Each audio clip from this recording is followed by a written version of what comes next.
Hi, everyone, and welcome to No Kill in Motion. I'm David Smith from No Kill, Colorado, here with Alan Rosenberg from the New Jersey Animal Observer, Shirley Marsh from Yes Biscuit, and Aubrey Kavanaugh from No Kill Huntsville. Welcome, everybody. Let's see. So, one of the subjects we're going to talk today is about how we actually talk about this all the time, the misunderstanding of no kill. There was a recent article that was out, I think it was CBS Los Angeles, about a shelter dog named Tyson that hadn't been walked for a month, bit a volunteer, and then Tyson was euthanized. Well, I'm not sure if he was euthanized, right? This was one incident. This dog was brought into the shelter, I don't know how long the dog was actually there in the shelter, but hadn't been walked in about a month, 3 weeks or a month. A lot of pent up frustration, probably. We know how animals stress like this. A volunteer who took him in does not blame the dog at all. The volunteer that actually got bit is not blaming the dog at all. She was defending him, saying, hey, he was here, he wasn't being taken care of, he wasn't being socialized. But in the article, there's a line, and actually I'm looking for it right now, I'm sorry, but it was that, this is the problem with no kill, which is just so frustrating to me to see, because they're looking in the wrong direction, because they're looking for someone to blame, right, besides actually what the shelter's doing. So Aubrey, I'm going to start with you. The volunteer said Tyson was a victim of his environment, saying he had been in the shelter for more than a year and had not been walked in 3 weeks. And then, this incident happened, and this dog is no longer with us. So what do you have to say about that? He was a victim of his environment, but more importantly, he was a victim of the people that were controlling his environment. So, here you've got a dog that's been, the first question is, why is this dog still in the shelter after a year? And I know that there's some issues with long stay dogs, but the second thing is, why had he been in a kennel for that long? It doesn't make any sense to me. I think that in LA, when shelters function this way, they're only giving fodder to the opponents of no kill that claim that it's nothing but institutionalized hoarding. In this particular case, if this dog really was in a kennel for weeks at a time and didn't get out at all, that's just really not no kill. It's institutionalized hoarding. No kill is about getting animals what they need. And it's not just keeping them alive in a kennel and never getting them out. There are a lot of things in the story that we don't know. If he hadn't been walked in a long time, this was a volunteer. What interaction did she have with the staff? What did she know about his background? And we don't know exactly how it happened. My understanding is that he bit her hand enough that it tore a ligament or something. She had to have surgical repair, but we don't know how that happened. What was she doing when that happened? It could have been that he was just excited. There was one quote in this story that just made me just kind of shake my head, where the shelter director said, well, even if we don't get them out for weeks at a time, we give them up enrichment, like we blow bubbles at them.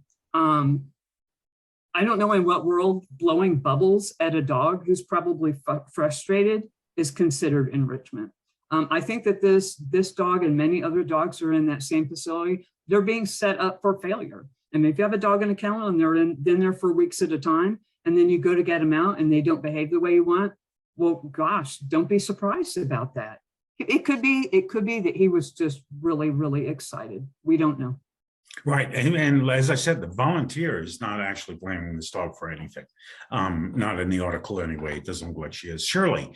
So Tyson was euthanized or killed, again, after he bit the volunteer. Advocates say his case demonstrates why a no-kill policy without taking steps to reduce our animal population is counterproductive. What do you have to say to that piece? Well, again, like has just been said, it's people looking for someone to blame, someone other than themselves. But clearly, if you have a dog in that system who has not been walked in weeks, you have more than that dog in the system who has not been walked in weeks. I'm sure that is not the only dog. So there is obviously a systemic failure in that shelter as far as socializing and caring for these dogs. A dog should be not only walked to get human interaction and to get out of the cage and get out of the kennel environment, but also the dogs that are socialized with other dogs need playtime with other dogs. And that seems to be one of the first things that gets neglected in a shelter environment. And it's a way that dogs relieve stress. It's a way that they communicate. You know, you can't expect to put them in this cage and not have problems. You know, a dog being at a shelter for a year is just no good. And none of those are anything to do with no kill. Those are all problems that need to be fixed within the shelter, but have nothing to do with the no kill philosophy. Alan, there's a quote here. I'm going to read it, but it's basically they're pulling the overpopulation card on this quote.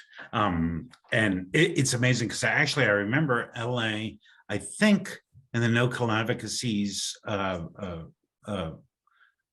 publication about counting your shelter numbers.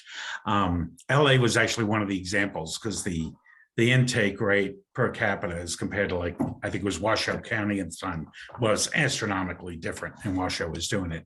Anyway, the quote is, we need to bring the numbers down so that it's a manageable number of homeless animals, so that there is a good home for every animal who needs it, and it's doable. And this was from somebody from LA. Is overpopulation the problem? Is that what it is? Absolutely not. As you said, the per capita animal intake in Los Angeles, I believe this is Los Angeles, the city, not the county, is not that high. It's much lower than many places that have achieved no kill.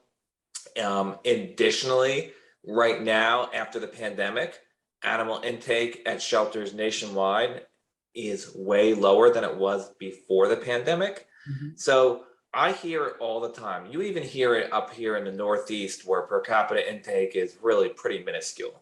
And it's the go-to answer when people try to rationalize why a shelter kills, especially if that shelter is one that they work at or employs people that they are friends with. So the idea that, oh, well, if we just took fewer animals in, that's why we wouldn't have killed this dog. No, you killed this dog because you didn't implement the no-kill equation. And despite what Best Friend says, Los Angeles, the city, is not no-kill. As this example shows, they do not have respect for life. In particular, they did not implement behavioral rehabilitation, which is a key no-kill equation program. You do not allow a dog to sit there alone, to waste away for weeks on end, and call yourself a no-kill shelter. Yeah, okay. I would argue it's not even rehabilitation, right? That there may have been nothing. That's just basic enrichment, and in many places that would be considered illegal to not provide dog proper enrichment. In New Jersey, we have a statute that says you must provide enrichment to ensure that the dog's psychological well-being. Well, if you throw a dog away in a kennel for 3 weeks and not bring him out, that is a violation of that. So yeah, but long story short, it's not overpopulation, it's improper care of animals. And if there was a problem, there was no rehabilitation of the animal. What did they do? Did they have dog playgroups for this dog? Was this dog offered to a foster home? Was a trainer brought in? Did volunteers work with the dog to provide some kind of training to help provide a bond with the dog? What was the plan?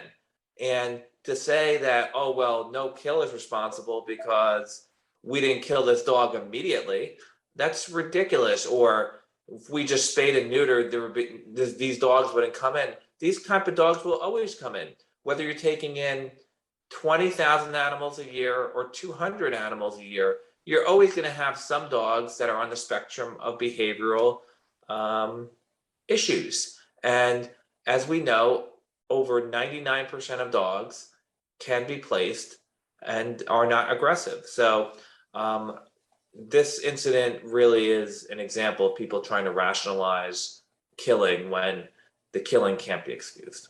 Yeah, it actually makes me think of something, Aubrey, I think you've said over and over again, is because he doesn't talk about what this dog was like the day it came in. But in my head, I'm thinking a normal dog came into the shelter and this is what happened. So the shelter created the behavior problem.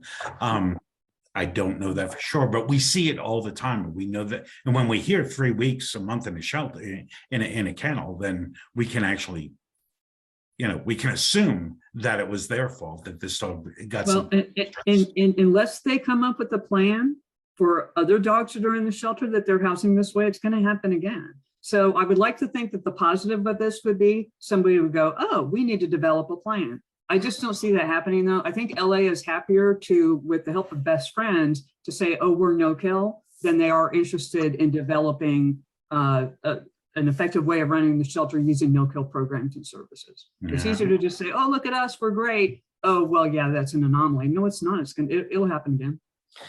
I'm going to leave it there. When we're not done talking about misunderstanding no kill, we're going to bring it back over and over, but we're out of time. Thank you for joining us today. This is No Kill in Motion. I'm David Smith from No Kill, Colorado. Aubrey Kavanaugh from No Kill Huntsville, Shirley Marsh from Yes Biscuit, and Alan Rosenberg from the New Jersey Animal Observer. Thanks for joining us today.